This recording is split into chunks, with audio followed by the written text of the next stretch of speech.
Good morning. My name is Joe Thompson, and I'm the acting United States Attorney for the District of Minnesota. Late last night, the U.S. Attorney's Office filed a complaint bringing an array of federal charges against Vance Luther Belter for his horrific attack on our state and our elected representatives. Political assassinations are rare. They strike at the very core of our democracy. But the details of Belter's crime are even worse. They are truly chilling. It is no exaggeration to say that his crimes are the stuff of nightmares. Belter stalked his victims like prey. He went to their homes, held himself out as a police officer, and shot them in cold blood. Now, there's been a lot of information and misinformation out there about Belter's crimes. We have filed a detailed 20-page complaint and affidavit that sets forth what happened in this case. I'd like to share some of that information with you now. In the early morning hours of June 14th, Belter went to the homes of 4 Minnesota state politicians with the intent to kill them. Belter first traveled to the home of Minnesota State Senator John Hoffman in Champlin, Minnesota. Belter arrived at the senator's home disguised as a police officer. He arrived in a black SUV with emergency lights turned on and with a license plate that read police. Belter wore a black tactical vest and body armor.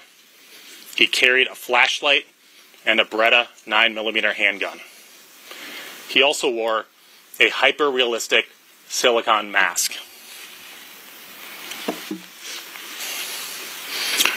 Senator Hoffman had a security camera. I've seen the footage from that camera, and it is chilling. Belter knocked on Senator Hoffman's front door and repeatedly shouted, "This is the police, open the door." Senator Hoffman and his wife, Yvette, came to the door. When they opened the door, Belter shined the flashlight in their faces and said there had been a shooting reported in the house. Belter asked if they had any weapons. When Belter lowered his flashlight, which he had shined in their face, they realized that he was not a police officer. They shouted out, "You're not a cop. You're not a police officer." Belter then announced, "This is a robbery," and forced himself into their home. When Senator Hoffman attempted to push Belter out and stop him from entering his home, Belter shot him repeatedly. Belter then shot Miss Hoffman repeatedly.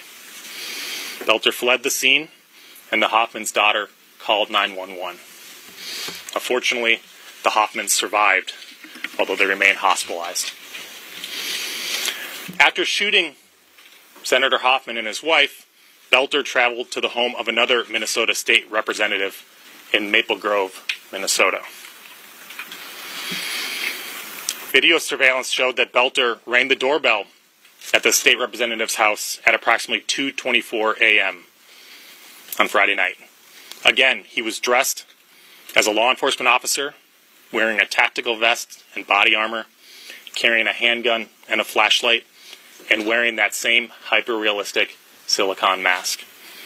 Again, the images, as you can see on the screen, are haunting. Now, fortunately, the state representative was not home. She and her family were gone on vacation, and so Belter left. Belter then traveled to the home of a Minnesota state senator who lived in New Hope, Minnesota. He parked in the street in that same black SUV with the police license plate. At about 2:36 a.m. on Friday night, after learning of the shooting of Senator Hoffman, New Hope police dispatched an officer to conduct a wellness check on the state senator who lived in New Hope. When the New Hope officer arrived at the scene, she saw Belter's black SUV parked down the block with the lights on. The New Hope police officer believed that Belter was a police officer who had been dispatched to the scene to check on the status of the state senator. The New Hope police officer pulled up next to Belter in his car, rolled down her window, and attempted to speak with him. Belter did not respond According to the officer, he just sat there and stared straight ahead. So the New Hope police officer, who had been dispatched to the scene, proceeded to the state senator's home, and she waited for other law enforcement to arrive. When they did, by the time they did, Belter had left the scene.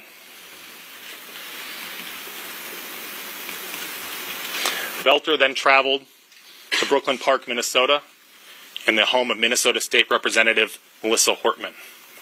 At approximately 3:30 a.m., Belter arrived at Representative Hortman's house in his black SUV with the police license plates. He parked in the driveway and left the emergency lights on his SUV flashing, as if he was a police officer. Belter approached Representative Hortman's home, again dressed as a police officer, wearing the tactical vest and body armor, and wearing that hyper-realistic mask. He was armed and carrying a flashlight. Before he entered the home, 2 Brooklyn Park police officers arrived at the scene. They too had been dispatched to check on Representative Hortman after learning of the shooting of Senator Hoffman. When they arrived at the scene, they saw Belter's black SUV parked in the driveway with the emergency lights flashing, and they saw Belter standing in front of the house several feet from the door. When Belter saw the officers get out of the car, he drew his weapon and began firing. He rushed into the house through the front door, firing into it. He repeatedly fired into the house, and when he entered, he murdered Representative Hortman and her husband, Mark. The Brooklyn Park police officers fired at Belter as he rushed into the home, but he escaped into the home and out the back.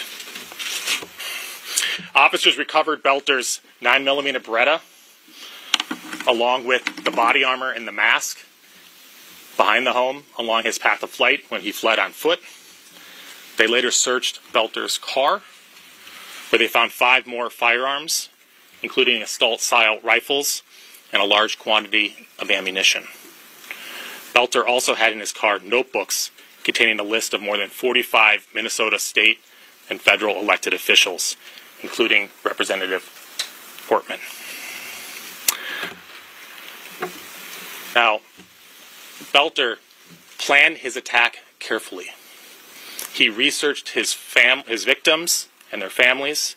He used the internet and other tools to find their addresses and names, the names of the family members. He conducted surveillance of their homes and took notes about the location of their homes. He also prepared in other ways. He concealed himself as a police officer, outfitting his black SUV with police lights and a police license plate, wearing a black tactical vest and body armor, carrying a police flashlight and a handgun. And of course he wore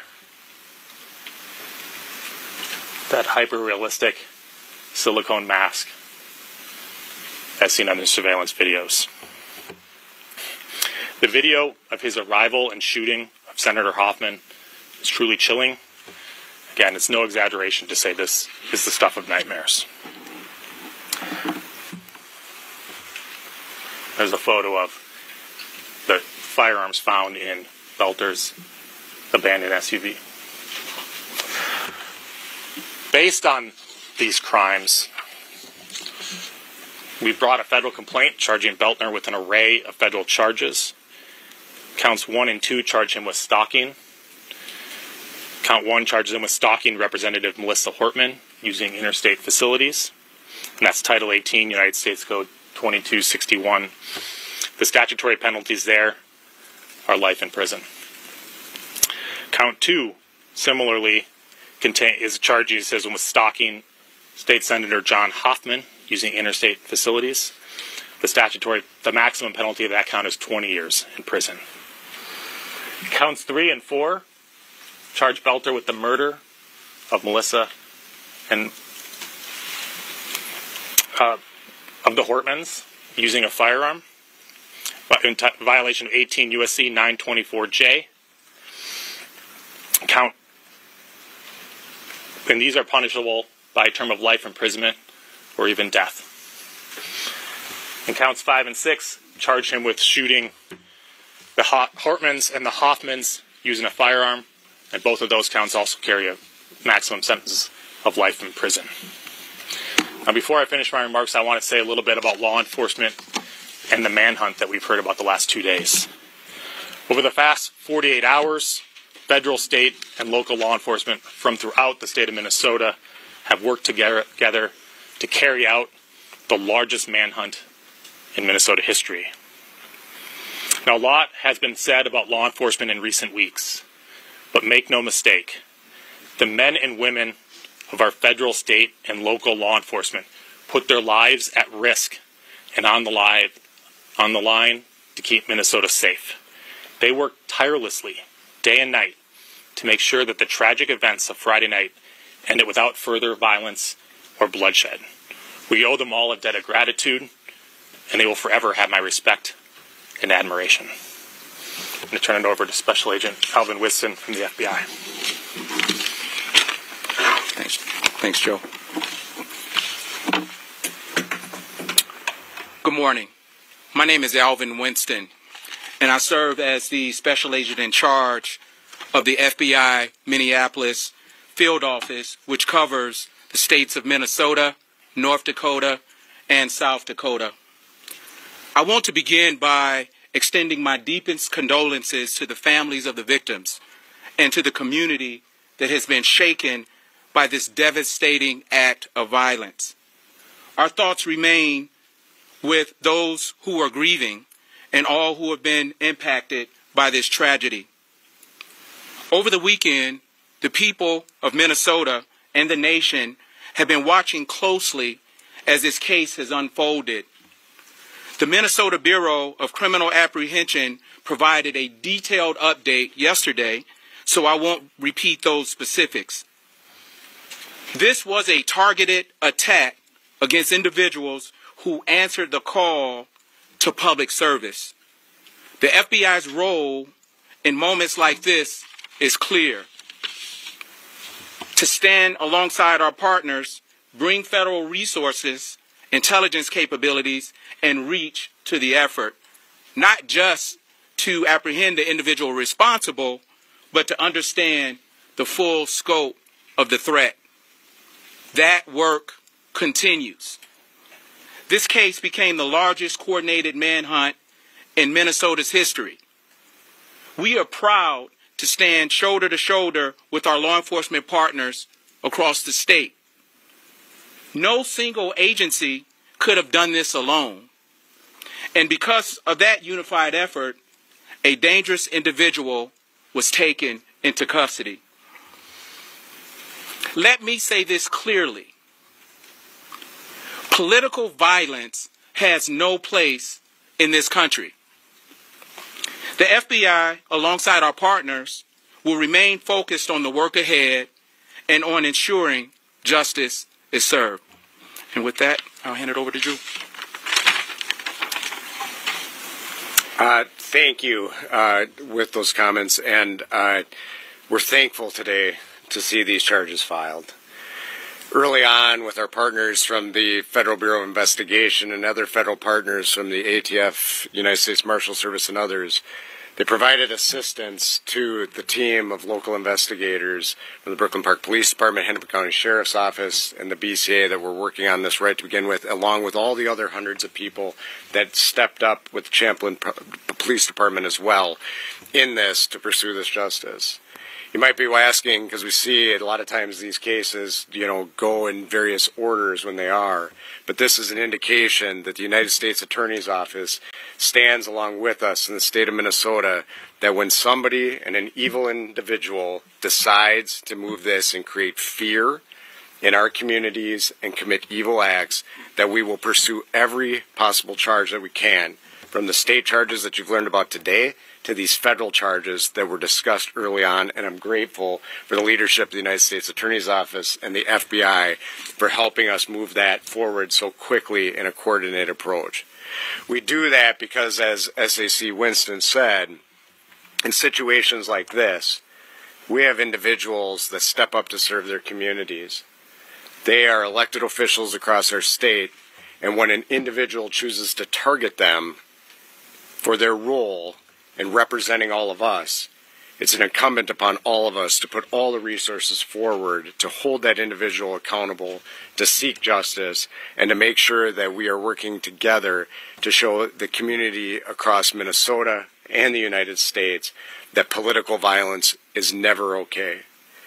We as a country are formed on the basis that we have political discourse and that we have debates ongoing on what we do and that we elect people day in, day out to represent us. And when somebody tries to undermine that, it's important for all of us to hold that person accountable so that we can move forward as a country and have a system in place that a representative government and that we provide the protections for those individuals and their families moving forward. And so I'm thankful for these charges today to move this forward and the great work of the United States Attorney's Office partnering with us to move forward on this. And with that, they'll take some questions. Is there a terrorism charge in there? Why is there not a terrorism charge is the question. You know, we brought the charges that we think are appropriate right now. Obviously, these crimes are about 48 hours old, so we have an ongoing investigation, and I can't comment as to what other charges may or may not be brought Will you seek in the the future. death penalty? Will you seek the death penalty? Lou, thank you for the question. Will we see the death penalty? It's too early to tell. That is one of the options for several of the charges, though. Did Mr. Belter have any assistance? Are you looking into whether he may have had assistance?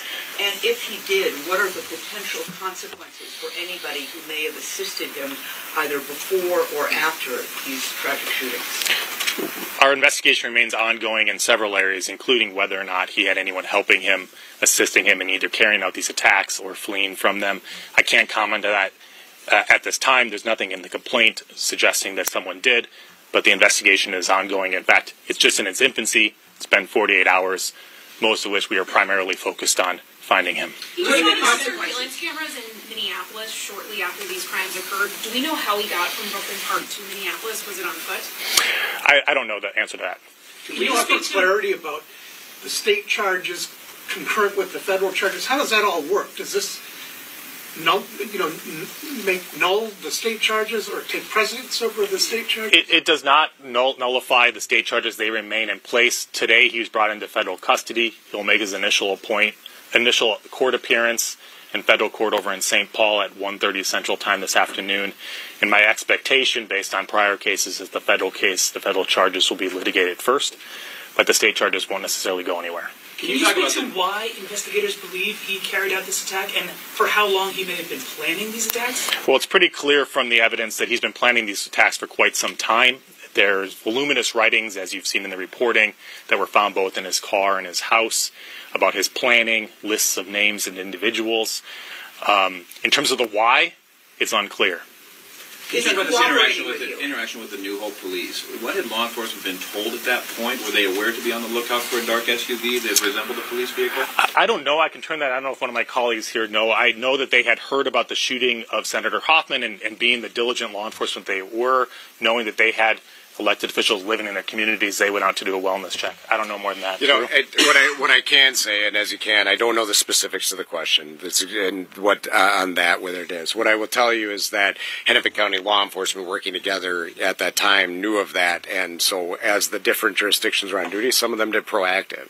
You know, as you've heard from Chief Bruley on this in Maple Grove, for example, or in Brooklyn Park, for example, they went out proactively to check on the status and the well-being, and that's how we encountered this and prevented additional attacks, which we believe certainly could have occurred from occurring. So we don't know the specifics on the New Hope as to what they were doing, but they were tracking the shooting that happened, and so several of them were being proactive and checking on various people that they knew resided in their city. So did he shoot at the officers in Brooklyn, or the Brooklyn Park officers that responded? Did he shoot at them, or was he shooting into the house and they kind of like chased him into the house? My understanding is it's unclear at the moment whether or not he shot at them. It's possible that he did. It's not clear. Obviously, it was a chaotic scene. And was he wearing the mask when the New Hope officer interacted with him? I believe he was, although I can't say for certain. Is there reason to believe that there was plans to commit additional violence at, say, the protests that were going on that day?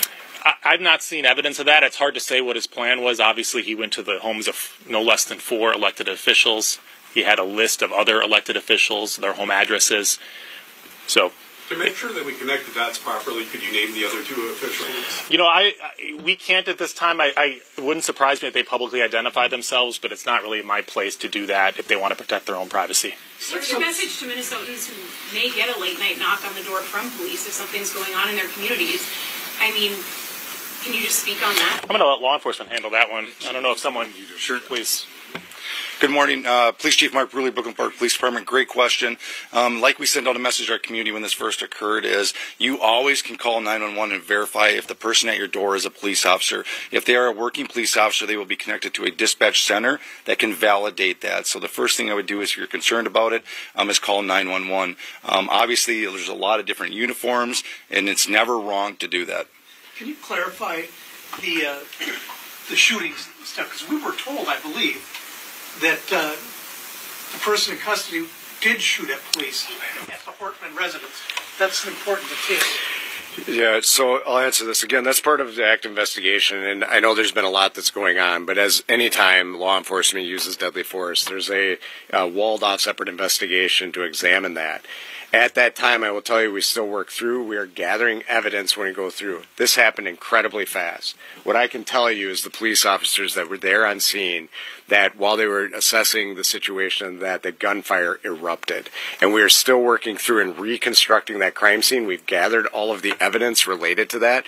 And what was said there is that this is definitely happening very quickly, and we definitely know that he began shooting at the Hortmans, as will be detailed in this information, immediately once the officers were assessing the situation.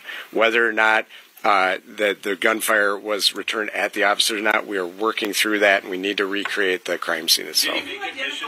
But I want to say, like, in that process, the gunfire was erupting in such a way all around that is partly why with the reasonable interpretation on some of those is where that came from initially. Can you identify the potential motive here? It has been widely reported that his hit list contained names of people who are abortion rights supporters. And also, can you please release the names of the two other targeted victims who were fortunate to get away? As I said, with respect to the other two potential victims, I think it's up to them whether they want to publicly identify themselves. As I said, it wouldn't surprise me if they do. They're elected officials, but that's their right. Obviously, they may have families and children and privacy interests that they need to sort through. So I'll let them do that. With respect to the potential motive, let me say this. There's been a lot of press coverage and speculation and discussion of a manifesto. I've seen nothing like a Unabomber-style manifesto in his writings. He had many, many notebooks full of plans, lists of names, surveillance, efforts that he took to surveil and locate the home addresses and family members' relationships with these elected officials. But I have not seen anything involving some sort of political screed or manifesto that would clearly identify what motivated him. Obviously, his primary motive was to go out and murder people.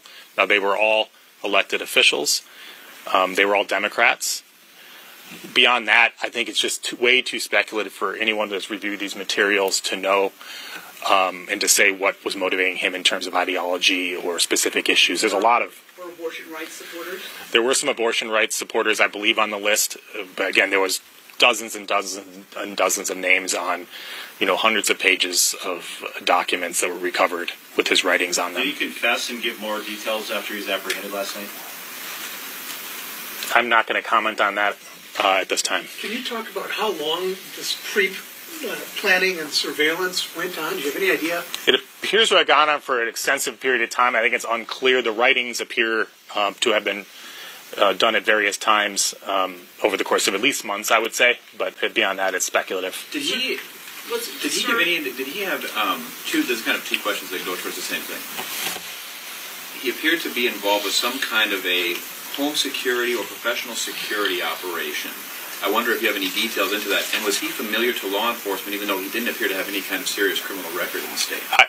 I've seen the press reporting on his security company. I don't know anything beyond that or any involvement that would have in this case.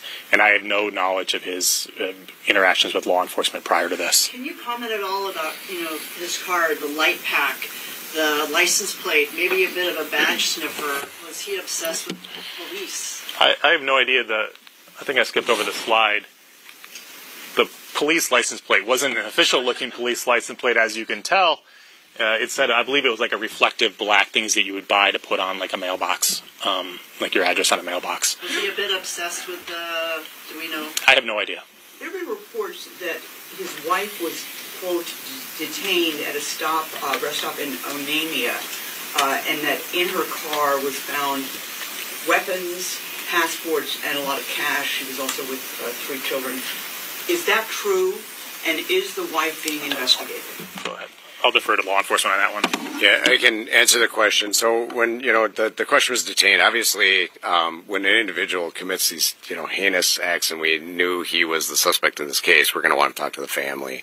At this point in time, this is, under active prosecution, and so we want to be careful about what we say. She was cooperative with us at that time. There were a firearm in the vehicle at the time, had valid reasons for her she was legally in possession, I should say that, at this time, and there were other items that were recovered, but we're going to leave that to some of the prosecution as we work this out. So we're not going to comment on all of it, as this is still continuing to be part of the active investigation. We need to figure out exactly what all of this means in relation to this.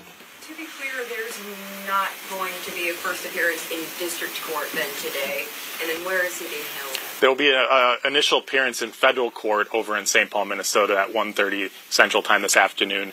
I do not anticipate there will be an appearance in state court today. Just one more question on the hit list. You said 45 names, and we've seen more than that. Was there more than 45? There's lots of, go ahead. Yeah, and I think I can help. There's a lot of names that we're working together right now. So the FBI, there are some, and we've mentioned this, that there are some other names that are from out of state. They have been working through through our Fusion Center network across the United States, and then our partners at the FBI are helping coordinate with that in that process. The question is a good one. Part of what we're looking through, the names, the numbers that you're referencing, was names in multiple notebooks. Some of them are redundant. So I don't have a total number of people that were in there, because some of them are overlapping on multiple lists. And again, I do want to continue to clarify, this is not a list of people that was in a numerical order and some sort of ranking. These are names that are being developed as we are looking at this across multiple writings in terms of that, just to be clear about it. And was Sarah Hoffman's name even in there, though? I believe it was. Okay. Where is he being held? Right now, I think he's in the custody of the United States Marshal Service over at the St. Paul Federal Courthouse. Beyond that, I'll defer to the marshals on where he'll be held, assuming he's held in custody pending trial.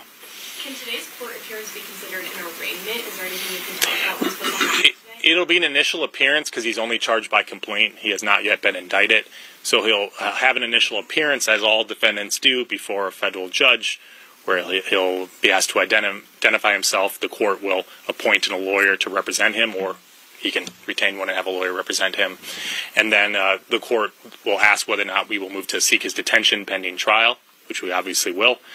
And then the court could set a detention hearing and a preliminary hearing to assess whether or not there's probable cause to charge him by complaint. How much of that will happen actually today is unclear. We'll see at 1:30. And it's at the Warren E. Berger Federal Building, and that's the only court appearance today? Correct. Thank you. For Superintendent Evans, yesterday, the way that things played out yesterday, when you came up for the 5:30 or so press conference, did you know that he was close to being caught at that point? Or did it come as a surprise when you got the trail cam information or from a neighbor who saw him in the field? So that, we, as noted, we still had belief that he was in Sibley County. When we held that, we did not know the information specifically that he was there. Based on the overall investigative, that was still our belief there, but the specific information that led to his arrest at that time, we were not tracking yet. So, and I assume that's related to the timeline. These teams and the law enforcement teams acted very quickly when they had a specific lead that led us to know he was in that area. And so it was a relatively short period of time where they converged and were able to do that. What we knew before this news conference was bad enough. What you have told us is even worse. Where does this rank in terms of attacks that you know of across the United States? And what you addressed some of your reactions, but can you all three give us your reactions? Look, this was a political assassination, which is not a word we use very often in the United States, let alone here in Minnesota. It's a chilling attack on our democracy, on our way of life. It's only the most recent example of violent political extremism in this country, and that's a trend that's been increasing in recent years, and that's unfortunate. And I hope it a wake-up call to everyone that people can disagree with you without being evil or needing to be killed or hurt. You mentioned that multiple different aspects of this investigation were found in multiple different notebooks. How many were discovered, and were they all in his vehicle? My understanding is some notebooks were recovered from his vehicle and others from his house, although obviously there was law enforcement literally from all around the state. I couldn't begin to identify all of them. Representatives of many of those, or some of those agencies are here, but far more were involved. And so all I can say, there was many notebooks recovered from multiple locations. And part of it's Did it make sense about him going back home? Like, what was he thinking? Did he say he was trying to get back to his house? I mean, it's odd, I guess you could say. I can't speculate as to what was in his mind. He obviously went on a murderous rampage on Friday, so I think I'm not aligned with this thought process. Mr. Winston, can you talk about, is there any sort of attention being paid to what kind of safety needs to be given to politicians at this time, or is this a space where people feel like any threat has left with this arrest? Okay, so what we're going to do is we're going to, of course, take these threats as serious as possible and throw all available resources towards these threats. We are in lockstep with the Capitol Police on a regular basis, and we're continuing to have those conversations about threats towards politicians. Thank you for that question. Maybe one more question here before we wrap up. Perhaps this is for Chief Broley. Just wanted to wrap it back to hoping you can speak to just how pivotal it is that your officers acted proactively, stopping by the Workman's house and likely stopping more victims. Yeah, great question. Just for everybody in the room, question is how important was it that the police officer stopped at Representative Hortman's house, which really foiled this entire plan. It's incredibly important. That started with a sergeant who was actually off duty, was walking out of the building and had heard that there was a shooting in another community at Senator Hoffman's house. Being alert, seen two officers in the police department, said, "Hey, drive by Melissa Hortman's house and just check on the house, would you?" And that's essentially what they pulled up and found, that in the driveway was the car, and essentially the criminal act was occurring as they pulled up. Had they not foiled the plan, essentially took his vehicle away from him, which involved all his maps, all his names, all his weaponry, I would be very scared what it would look like over the next few hours had we not done that. And just to clarify, did your sergeant know about the New Hope and Maple Grove incidents, or just the one in Champlin? He only knew about the one that occurred in Champlin. So the other officer that came upon him at the second house and saw him sitting in a vehicle, did she realize, did she report that, and did they try to chase him? Did she realize that was suspect, or? I don't think she did. She knew something was awry, and then he left and proceeded to Brooklyn Park and carried out the next shooting. So it got lost in the chaos of the event, not lost in the chaos of events, but there was a new shooting shortly thereafter. It really is remarkable, to the question earlier, how he went to 4 houses that night, and in 2 of them he encountered law enforcement, and the third and fourth one, and the second one no one was home at all. It's remarkable how diligent law enforcement was at 2:30, 3 o'clock, and 3:30 in the morning on a Friday night, that they were responding to just do wellness checks on our politicians. It's a testament. The last 48 hours have been an incredible testament to the professionalism and dedication and commitment of our federal, state, and local law enforcement. Thank you all. Thank you.